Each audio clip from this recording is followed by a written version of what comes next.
వృశ్చిక రాశి వారికి 2025 ఎలా ఉండబోతోంది? వృశ్చిక రాశి వాళ్ళని తీసుకుంటే ఈ సంవత్సరం వీళ్ళు కాస్త ఎక్కువగా మౌనంగా ఉండడం మంచిది. ఎందుకంటే వృశ్చిక రాశి వాళ్ళు సహజంగానే కాస్త ఏదైనా విషయం వాళ్ళకి అనిపిస్తే మాట్లాడేస్తుంటారు. కోపం వస్తే ఆగలేరు వాళ్ళు. ఆ వెంటనే అడిగేయాలి, అడగపోతే అసలు నిద్రకు పట్టదు వాళ్ళకి. ఆ క్షణాన్ని అడగాలి. అయితే ఈ సంవత్సరం వీళ్ళు కాస్త మాట విషయంలో జాగ్రత్తగా ఉండడం, మాట్లాడేటప్పుడు ఆలోచించి మాట్లాడడం, తొందరగా ఎదుటి వాళ్ళని ఒక మాట అనేసి హట్ చేసి బాధ పెట్టే కంటే కామ్గా ఉండడం అనేది చాలా ఉత్తమం. సో వృశ్చిక రాశి వాళ్ళకి బాగుంది అనుకునే కంటే అన్నీ వాళ్ళ చేతిలో ఉంది ఈ రాశి వాళ్ళకి. ఎందుకంటే ఇక్కడ రాశాధిపతి కాస్త ఇబ్బందుల్లో ఉంది. తర్వాత అర్ధాష్టమ శని నుంచి మళ్ళీ రాహు వస్తున్నాడు మే నుంచి. అక్కడ ఏమవుతుంది, తెలియని అహంకారాన్ని ఏంటి మేము చేయగలం అనే ధైర్యాన్ని, అది ఆత్మస్థైర్యం అనుకుంటారు కానీ అది అహంకారం. ఆ విషయం వాళ్ళకి తెలియదు.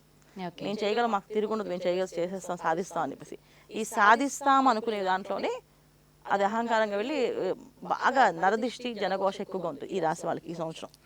అంటే ఎలా సాధిస్తో చూద్దాంలే, బ్లెస్సింగ్స్ ఉండవు, ఎలా చేస్తో చూద్దాం అని చెప్పి శత్రువులుగా మారుతారు. ఇక్కడ ఏంటంటే చతుర్థ స్థానంలో ఏవైతే రాహు పాపగ్రహాలు వస్తున్నాయో, అంటే శని భగవాన్ ఉన్న అర్ధాష్టమ శని.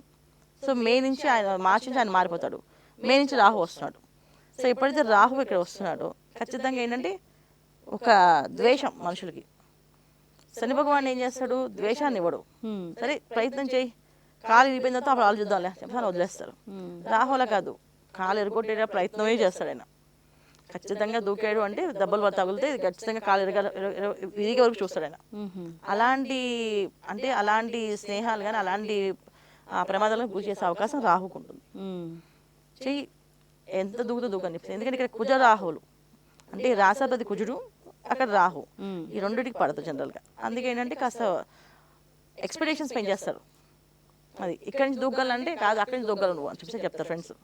అక్కడి నుంచి దూకొచ్చని చెప్పి అక్కడ నుంచి దూకుతారు. అప్పుడు ఏమవుతుంది, ఖాళీ దిగుతాయి.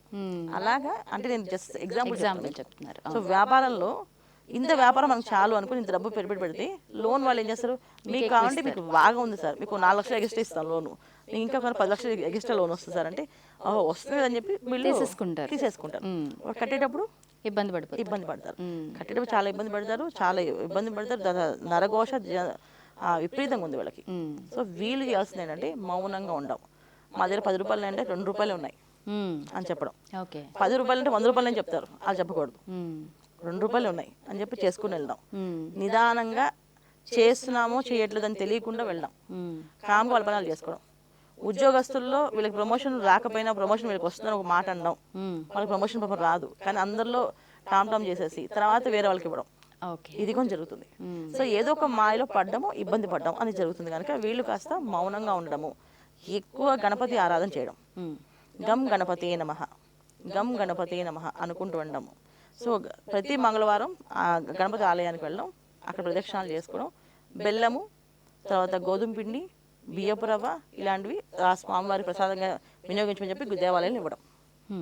ఇలా ఇస్తూ అవకాశం ఉన్న వాళ్ళు, బాగా పర్లేదు మాకు ధనానికి ఇబ్బంది లేదనుకున్న వాళ్ళు ప్రతి మంగళవారం ఉండ్రాళ్ళ నైవేద్యం, గణపతికి ఆలయంలో అప్పాల నైవేద్యం, ఉండ్రాళ్ళ నైవేద్యం చేస్తుంటారు. సో అవి చేయించమని చెప్పి డబ్బులు కట్టడం. డబ్బులు అంత స్తోమత లేని వాళ్ళు చక్కగా బియ్య పిండి, గోధుమ పిండి, బెల్లము ఇది వాళ్ళ స్తోమత దగ్గర తీసుకెళ్ళి గుళ్ళో ఇచ్చి ప్రసాదానికి వినియోగించండి స్వామి అని చెప్పి మంగళవారం పూట ఇవ్వడం.